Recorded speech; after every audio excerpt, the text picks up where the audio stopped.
여호와여, 주의 도를 내게 가르치소서. 내가 주의 진리에 행하오리니 일심으로 주의 이름을 경외하게 하소서. 주 나의 하나님이여, 내가 전심으로 주를 찬송하고 영원토록 주의 이름에 영광을 돌리오리니 이는 내게 행하신 주의 인자가 크사 내 영혼을 깊은 수월에서 건지셨음이니이다. 아멘. 이 시간 함께 일어나셔서 찬송 21장 부르시겠습니다.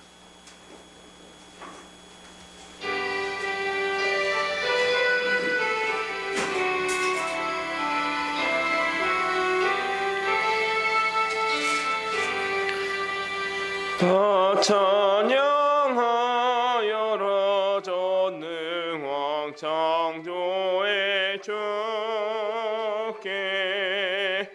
내 혼하저 찬양 평강과 구원의 주님 성도들아 주 앞에 이제 나와 즐겁게 찬양하여라. 다 찬양하여라. 놀라운 만유의 주께 포근한 날개 민을 품어 주시는 주님 성도들아 주님의 뜻 안에서 내 소원 다 이루리라. 다 찬양하여라. 온 몸과 마음이 바쳐 이 세상 만물이 주 앞에 다 나와 찬양 성도들아 기쁘게 소리 높여 영원히 찬양하여라.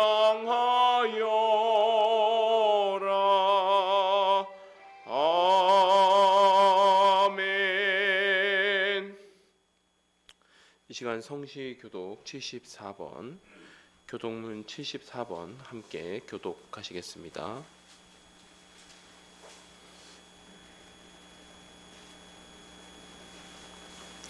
심령이 가난한 자는 복이 있나니 애통하는 자는 복이 있나니 온유한 자는 복이 있나니 의에 줄이고 목마른 자는 복이 있나니 긍휼히 여기는 자는 복이 있나니 마음이 청결한 자는 복이 있나니 화평하게 하는 자는 복이 있나니 의를 위하여 박해를 받는 자는 복이 있나니 나로 말미암아 너희를 욕하고 박해하고 거짓으로 너희를 거슬러 모든 악한 말을 할 때에는 너희에게 복이 있나니 기뻐하고 즐거워하라. 하늘에서 너희의 상이 큼이라. 너희 전에 있던 선지자들도 이같이 박해하였느니라. 아멘.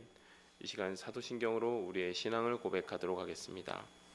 전능하사 천지를 만드신 하나님 아버지를 내가 믿사오며 그 외아들 우리 주 예수 그리스도를 믿사오니 이는 성령으로 잉태하사 동정녀 마리아에게 나시고 본디오 빌라도에게 고난을 받으사 십자가에 못 박혀 죽으시고 장사한 지 사흘 만에 죽은 자 가운데서 다시 살아나시며 하늘에 오르사 전능하신 하나님 우편에 앉아 계시다가 저리로서 산자와 죽은 자를 심판하러 오시리라. 성령을 믿사오며 거룩한 공회와 성도가 서로 교통하는 것과 죄를 사하여 주시는 것과 몸이 다시 사는 것과 영원히 사는 것을 믿사옵나이다. 아멘. 자리에 앉아주시기 바랍니다.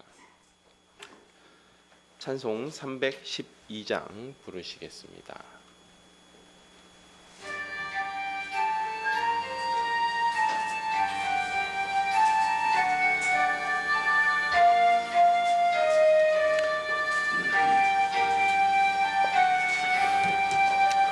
너 하나님께 이끌리어 일평생 주만 바라면 너 어려울 때 힘 주시고 언제나 지켜주시리. 주 크신 사랑 믿는 자 그 반석 위에 서리라. 너 설레는 마음 가다듬고 희망 중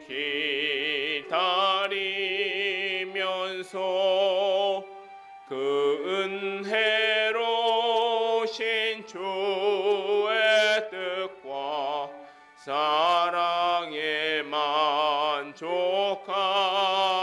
만족하여라. 우리를 불러주신 주 마음에 소원하신다. 주 찬양하고 기도하며 내 본분 힘써 다하라. 주 약속하신 모든 은혜 내게서 이루어지리라. 잠들고 의지하는 자 주께서 기여하시리. 아멘. 이 시간 박예빈 간사님 나오셔서 우리를 대표해서 기도 인도해 주시겠습니다.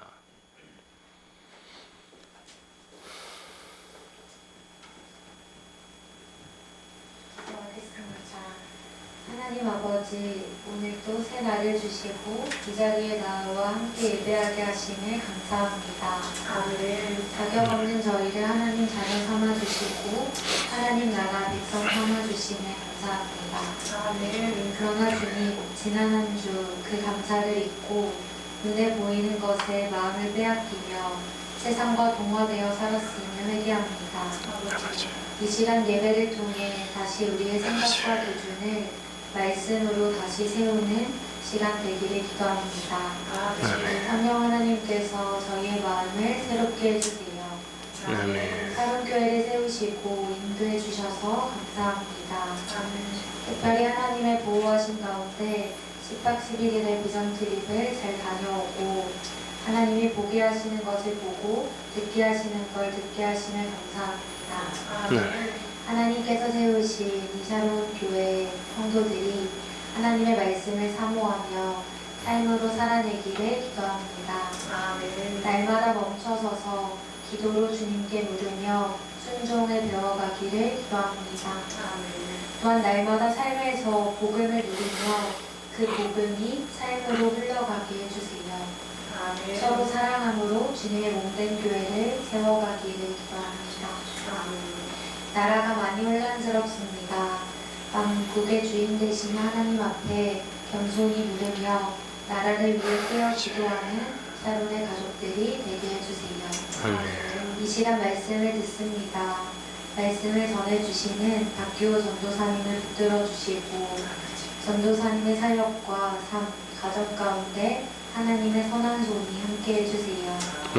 말씀을 선포하실 때 하나님의 뜻이 밝히 드러나는 시간 되기를 기도합니다. 아멘. 감사합니다. 우리의 산소망 되시는 예수님의 이름으로 기도드립니다. 아멘.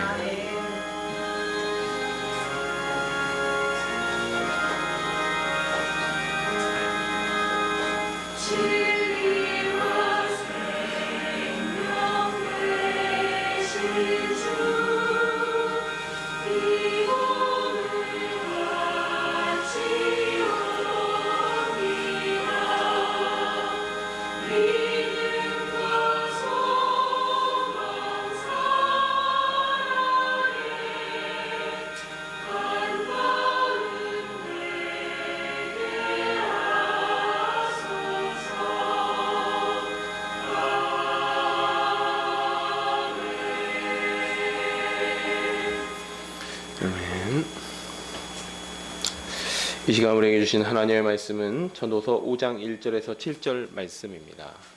전도서 5장 1절에서 7절 말씀입니다. 구약성경 953페이지에 있습니다.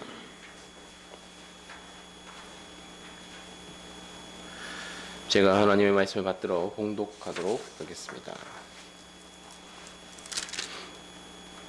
너는 하나님의 집에 들어갈 때 내 발을 삼갈지어다. 가까이 하여 말씀을 듣는 것이 우매한 자들이 제물을 드리는 것보다 나으니 그들은 악을 행하면서도 깨닫지 못함이니라. 너는 하나님 앞에서 함부로 입을 열지 말며 급한 마음으로 말을 내지 말라. 하나님은 하늘에 계시고 너는 땅에 있음이니라. 그런즉 마땅히 말을 적게 할 것이라. 걱정이 많으면 꿈이 생기고 말이 많으면 우매한 자의 소리가 나타나느니라. 내가 하나님께 서원하였거든 갚기를 더디게 하지 말라. 하나님은 우매한 자들을 기뻐하지 아니하시나니 서원한 것을 갚으라.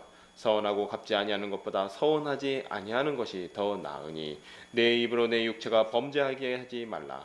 사자 앞에서 내가 서원한 것이 실수라고 말하지 말라. 어찌하여 하나님께서 내 목소리로 말미암아 진노하사 내 손으로 한 것을 멸하시게 하랴. 꿈이 많으면 헛된 일들이 많아지고 말이 많아도 그러하니 오직 너는 하나님을 경외할지니라. 아멘. 제가 기도하고 말씀 나누도록 하겠습니다.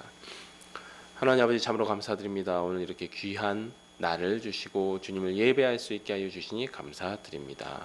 주님, 저희가 이제 전도서 말씀을 붙잡고 두 번째 주 보고자 합니다. 주님께서 저에게 깨닫는 마음을 주시고 허무하고 헛된 인생 가운데 참으로 의미 있는 것이 무엇인지, 참으로 영원한 것이 무엇인지 깨닫게 하여 주시옵소서.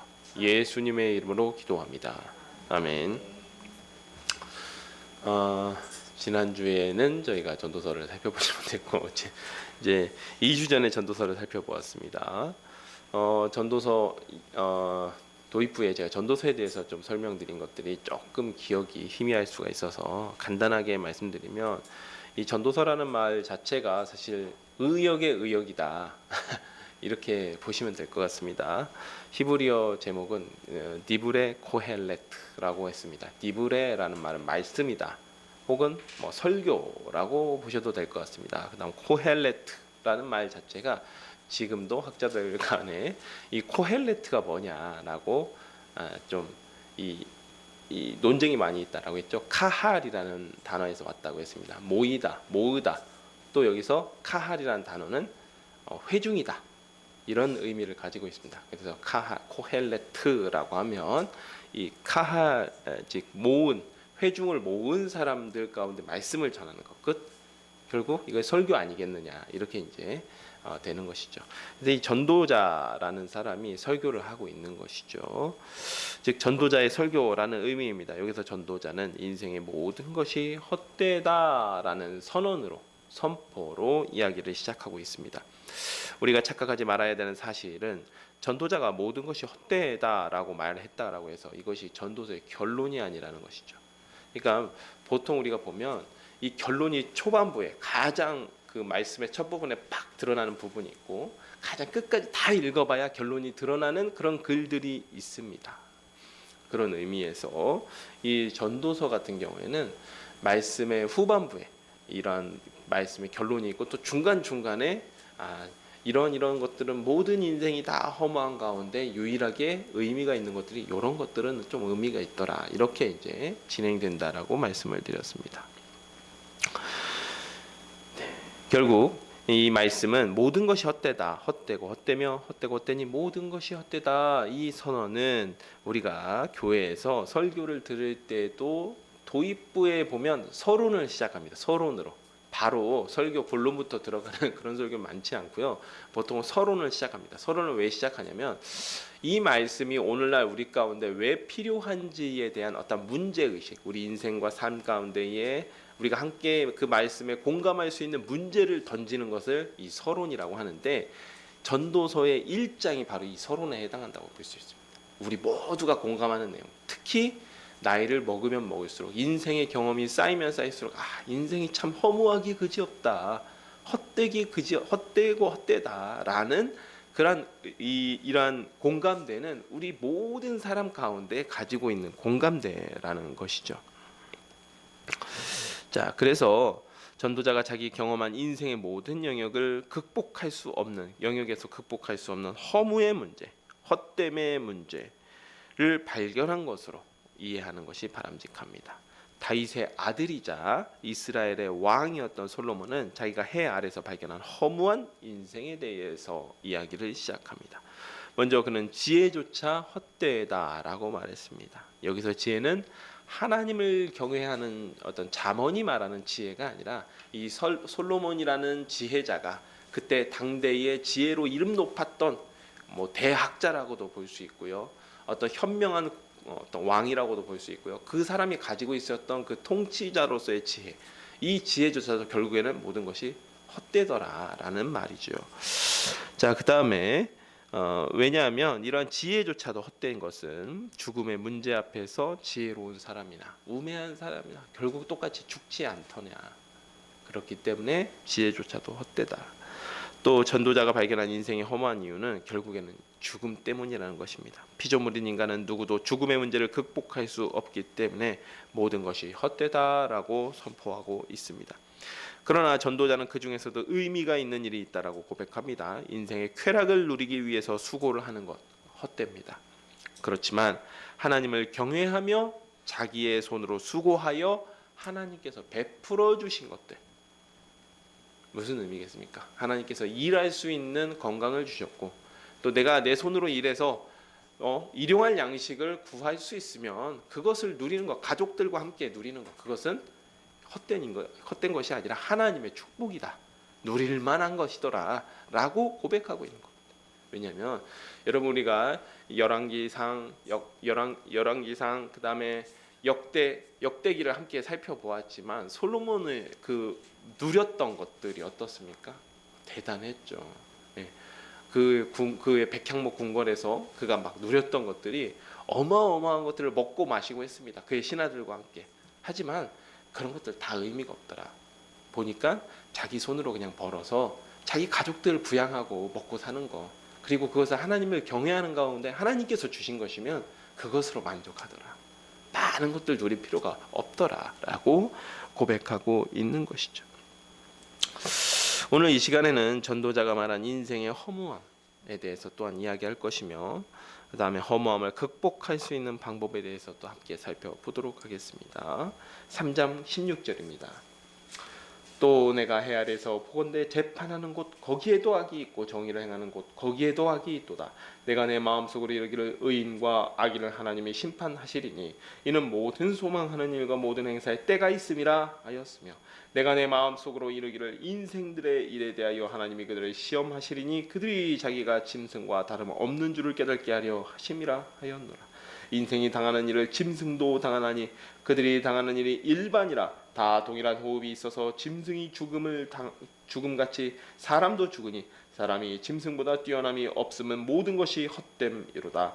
다 흙으로 말미암았으므로 다 흙으로 돌아가나니 다 한 곳으로 가거니와 인생들의 혼은 위로 올라가고 짐승의 혼은 아래 곧 땅으로 내려가는 줄을 누가 알냐? 그러므로 나는 사람이 자기 일에 즐거워하는 것보다 더 나은 것이 없음을 보았나니 이는 그것이 그의 몫이기 때문이라.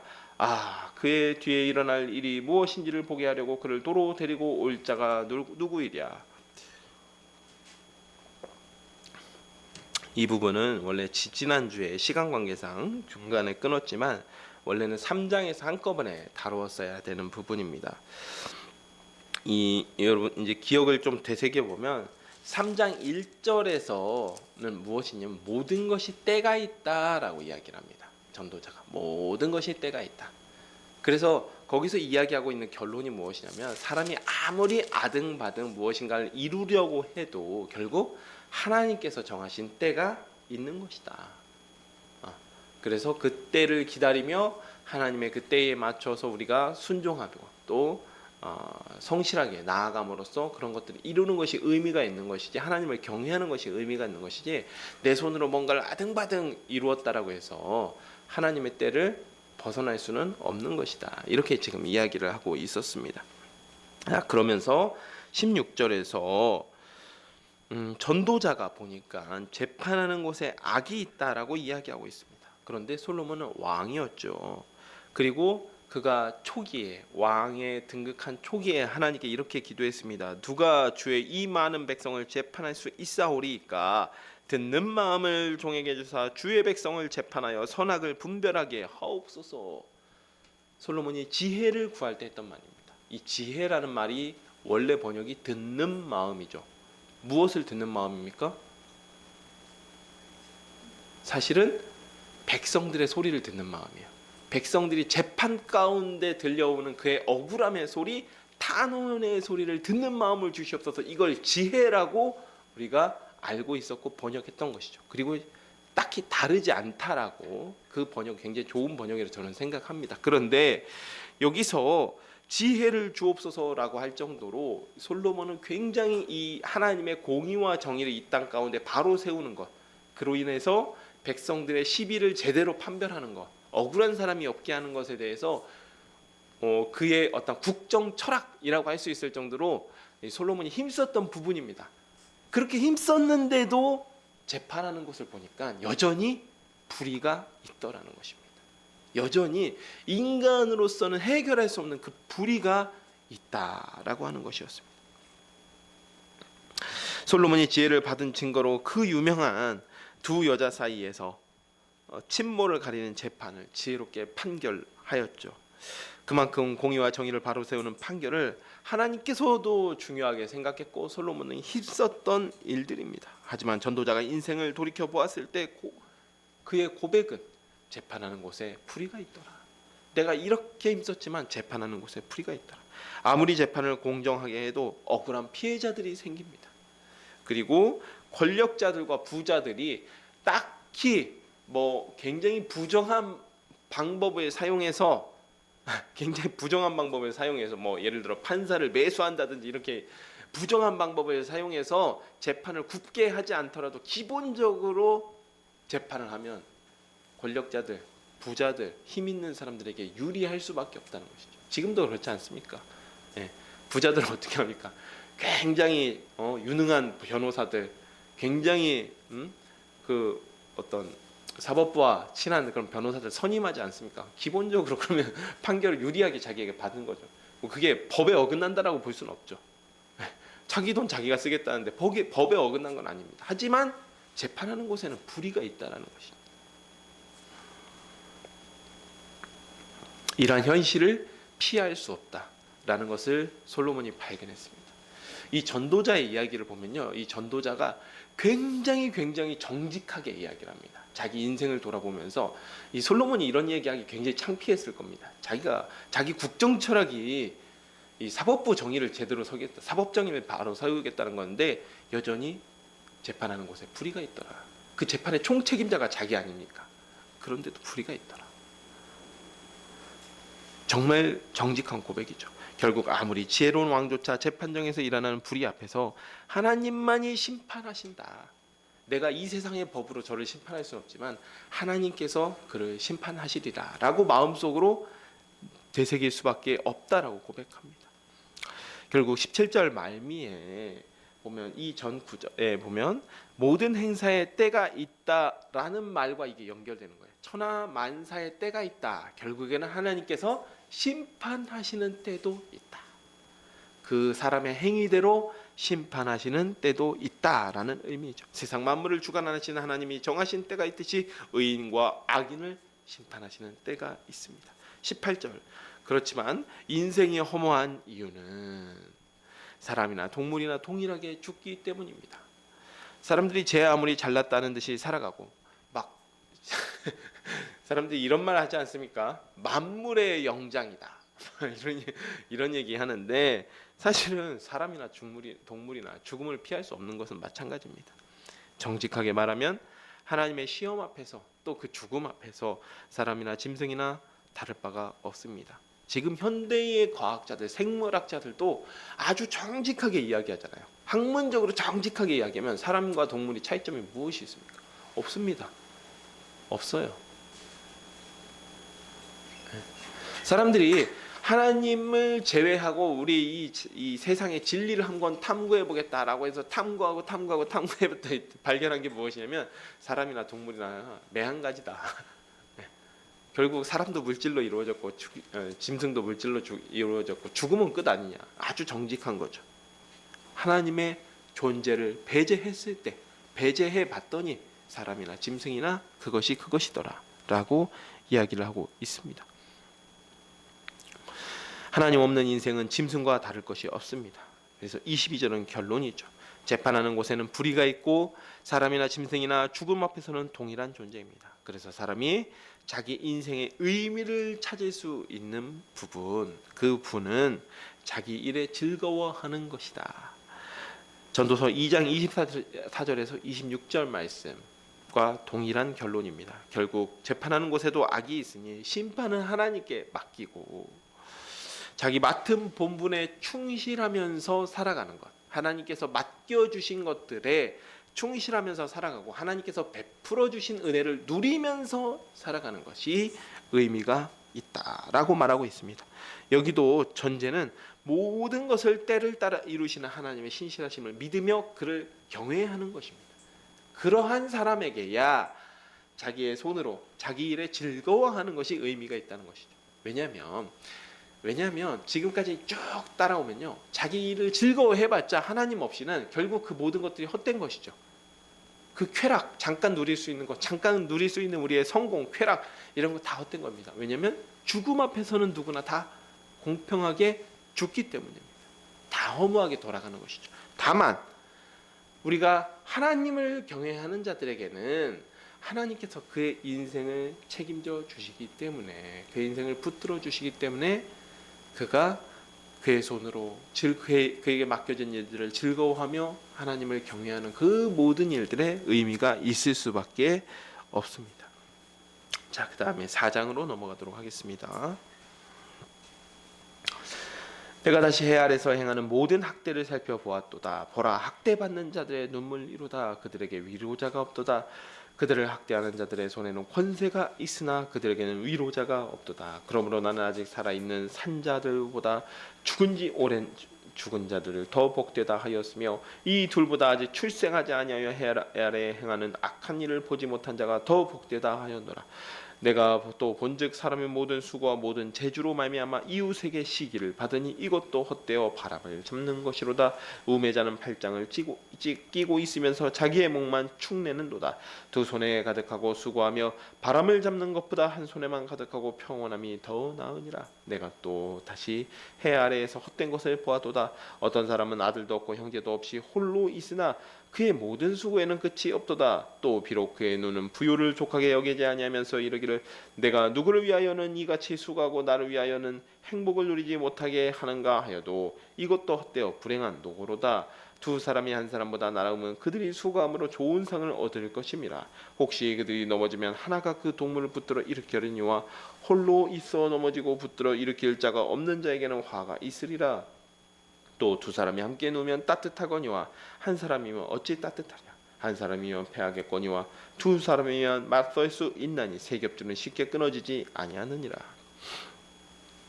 자, 이어서 재판하는 곳에는 악이 있고 학대받고 눈물을 흘리는 자들이 있습니다.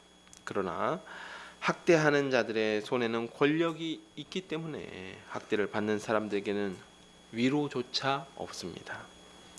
어쩌면 인생에서 발견되는 이러한 부조리, 솔로몬 시대에도 있었고 전도자의 시대에도 있었고 예수님 시대에도 있었고 지금도 여전히 있는 것이죠. 인간 세상에서는 이러한 부조리가 없어질 수가 없습니다. 전도자가 보기에 사람들은 이러한 부조리를 해결할 수 없었습니다. 산자보다 죽은 자가 복되고 태어나지 않은 자가 복되다라고 말하고 있는 거예요. 이러한 고통 가운데 살아가느니 차라리 죽은 자가 더 복되다라고 이야기하고 있는 것인데, 이 역시도 하나님의 존재가 없다라면 그렇다라는 것입니다. 항상 전제가 있는 거예요. 있는 그대로 받아들이시면 좀 이게 상당히 이상해집니다. 전도서의 결론이. 전도자도 권력을 가진 사람으로 이러한 문제를 해결하고자 부단히 애를 썼지만 없앨 수 없었다라는 고백입니다. 자기가 아무리 왕으로서 권력을 가지고 모든 권력을 한 손에 쥐고 이러한 부조리를 없애고자 노력했지만 결국 없앨 수 없었다.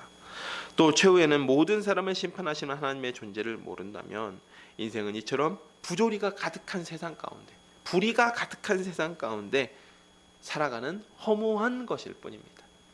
내 힘으로 무엇을 이루면 무엇하겠습니까? 인생의 불의와 이 세상에 가득한 부조리가 그 모든 것을 앗아갈 수 있다라는 것이죠. 또 4절에 어떤 사람이 능력 있고 재주가 있어서 인생에 큰 성공을 거둔다. 모든 사람이 박수 쳐줄 것 같지만 그렇지 않다라는 겁니다. 그렇게 큰 성공을 거두면 다 사람들이 시기한다는 거죠. 네, 시기한다는 거. 그러니까 사촌이 땅을 사서 배가 아프다는 말은 우리나라 속담만이 아니라 인간의 본성이라는 거죠. 인간의 본성이 그렇다. 마치 다른 나라에는 점잔을 떠느라 축하해 주는 듯하지만 사실 전도자가 볼 때는 그게 아니라 사람의 본성이 누군가의 성공을 기뻐하면서 축하해 주기보다는 시기하고 미워하고 한다라는 것입니다. 그렇기 때문에 그렇게 시기를 받으면서까지 성공을 누리는 게 무슨 의미가 있냐? 오히려 외로워질 뿐이다 라고 이야기하고 있습니다. 아니면 5절 반대입니다. 너무 게을러서 아무 일도 하지 않는다. 팔짱을 끼고 있다는 거. 아무 일도 하지 않는 그런 사람은 어떻게 되냐면 자기 몸만 축낸다. 이거 의역입니다. 이거는 조금 이게 좀 약간 좀 뭐라고 할까요? 좀 험악한 표현인데 자기 살을 파먹는다는 겁니다. 먹을 게 없기 때문에 게으른 사람은 자기 살만 파먹는다는 거예요. 팔짱을 끼고. 결국엔 어떤 재주가 있어서 큰 성공을 거두든 혹은 너무 게을러서 아무것도 이루지 못하는 인생이든 결국에는 허무할 뿐이다 라고 이야기하고 있는 것이죠. 이에 전도자가 볼 때 6절 두 손 가득, 즉 큰 성공을 이루는 것보다 한 손에만 가득한, 즉 이 정도는 무슨 표현이냐면 자기 먹을 것을 자기가 책임질 수 있는, 우리식 표현대로는 자기 앞가림을 할 수 있을 정도면 그 정도면 족하다. 그 정도면 족하다. 그리고 다른 손으로 평온한 삶을 누리는 것. 이 역시도 하나님께서 함께 하신 걸 의미하는 거죠. 하나님께서 함께 하셔서 자기 먹을 것을 자기가 책임지고 자기 앞가림하고 평온한 삶을, 하나님의 그 품 안에서 평온한 삶을 누리는 것이 낫다라고 교훈하고 있습니다. 7절에서 12절은 혼자 수고해서 큰 부를 이루어도 자식도 형제도 없이 혼자만 누리는 성공은 의미가 없다는 것입니다. 사실 요즘 시대에 좀 필요한 말이라고 할 수도 있는데, 요즘 이런 생각을 가지고 살아가는 사람들이 많습니다. 자기가 벌어서 풍족하게 쓰면, 나 혼자 풍족하게 쓰면 좋다. 혹은 우리 부부가 결혼한 사람들도 부부가 애 낳아서 그 애한테 돈 다 들어가고 그렇게 얽매이고 그렇게 살아가냐, 우리 둘이 그냥 풍족하게 쓰자. 이런 사람들이 많습니다. 그런데 전도자가 이런 상황을 지적하고 있는데 과거에도 이런 사람이 있었던 것 같아요. 그래서 솔로몬 자신에 대해서 이야기하는 것일 수도 있습니다. 어쩌면. 왜냐하면 솔로몬 자신의 회고라면 자식이 없다라고 할 수는 없죠. 솔로몬 자식이 많았어요. 하지만 혼자 누리는 부귀영화의 쓸쓸함에 대해서 이야기한다면 솔로몬 자신에 대한 고백이라고 할 수 있습니다. 그래서 아무리 좋은 부귀영화라도 혼자서 누리면 그 즐거움에는 끝이 있고 결국엔 쓸쓸해진다. 인생이 외로워진다라고 하고 있습니다.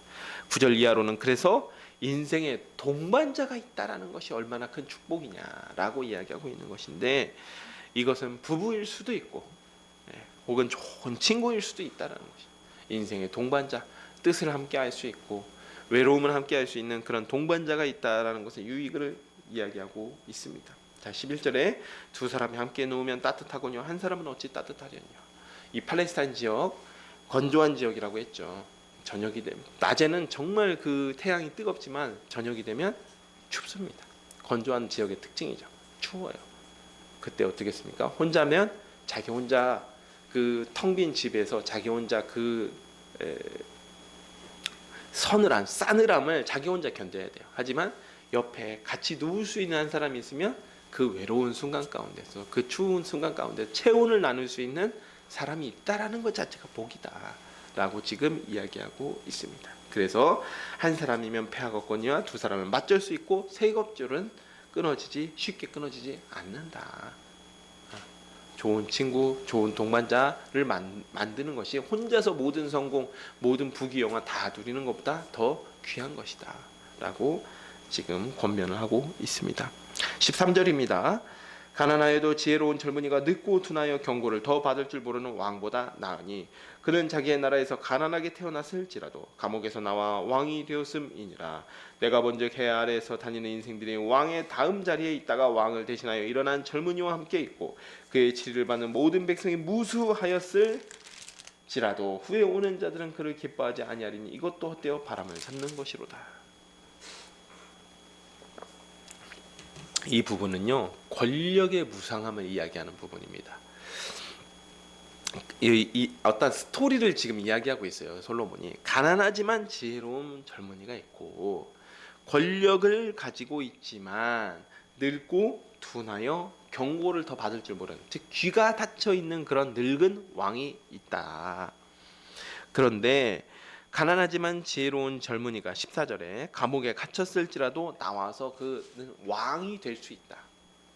그 이전에 늙고 둔한 왕보다 더 나은 왕이 된다는 것이죠. 요셉을 연상시킬 수 있는 그런 표현입니다. 근데 15절 그렇게 해서 왕이 된 지혜로운 젊은이일지라도 16절 여기서 반전이 들어가요. 그 젊은이가 나중에 늙은 왕이 되었을 때에는 그때 어떻게 되겠습니까? 다른 젊은 새로운 세대들이 있겠죠. 그 다른 새로운 젊은 세대를 만족시킬 수는 없다라는 거예요. 반전이죠. 반전입니다. 늙고 어리석은 왕보다 가난하지만 지혜로운 젊은이가 낫지만 그 지혜로운 젊은이조차 왕이 되어서 이제 늙었을 때에는 다른 젊은이에게 여전히 젊은이의 눈에는 늙고 둔한 왕, 귀가 닫혀 있는 그런 고루한 왕이 되어버렸다라는 거죠. 즉 가난하고 지혜로운 젊은이가 왕이 되는 이야기가 인생 역전의 성공 스토리일지는 모르겠지만 그 젊은이조차 왕이 되었을 때는 또 다른 젊은 세대에게는 늙고 어리석은 구세대에 불과합니다. 영원히 칭송받는 권력, 영원히 칭송받는 그런 사람은 없다라는 이야기입니다.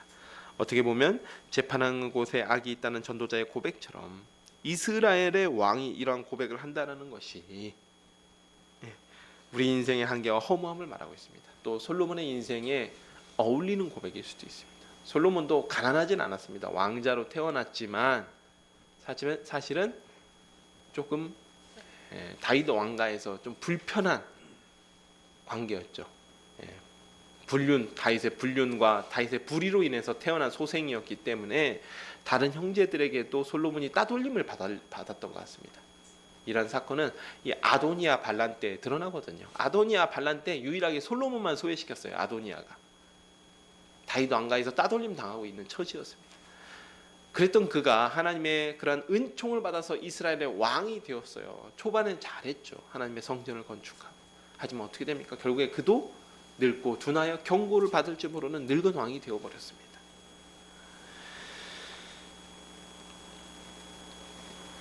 결국 그러한 지혜로운 솔로몬조차, 그러한 지혜로운 전도자조차 영원하지 않고 허무한 권력을 맛보게 되었습니다. 여기까지만 말하면 허무주의, 염세주의이겠지만 전도자는 분명하게 인생에서 기억하고 힘써야 될 것에 대해서 이야기합니다. 오늘 본문이었던 전도서 5장 1절입니다. 따로 읽겠습니다. 너는 하나님의 집에 들어갈 때 너의 발을 삼가할지어다. 가까이 하는 말씀을 듣는 것이 우매한 자들이 제물을 드리는 것보다 나으니 그들은 악을 행하면서도 깨달지 못함이니라. 너는 하나님 앞에서 함부로 입을 열지 말며 급한 마음으로 말을 내지 말라. 하나님은 하늘에 계시고 너는 땅에 있음이니라. 그런즉 마땅히 말을 적게 할 것이라. 걱정이 많으면 꿈이 생기고 말이 많으면 우매한 자의 소리가 나타나느니라. 내가 하나님께 서원하였듯 갚기를 더디게 하지 말라. 하나님은 우매한 자들을 기뻐하지 아니하시나니 서원한 것을 갚으라. 서원하고 갚지 아니하는 것보다 서원하지 아니하는 것이 더 나으니 내 입으로 내 육체가 범죄하게 하지 말라. 사자 앞에서 내가 서원한 것을 실수라고 말하지 말라. 어찌 하나님께서 내 목소리를 말미암아 진노하사 내 손으로 한 것을 멸하시게 하랴.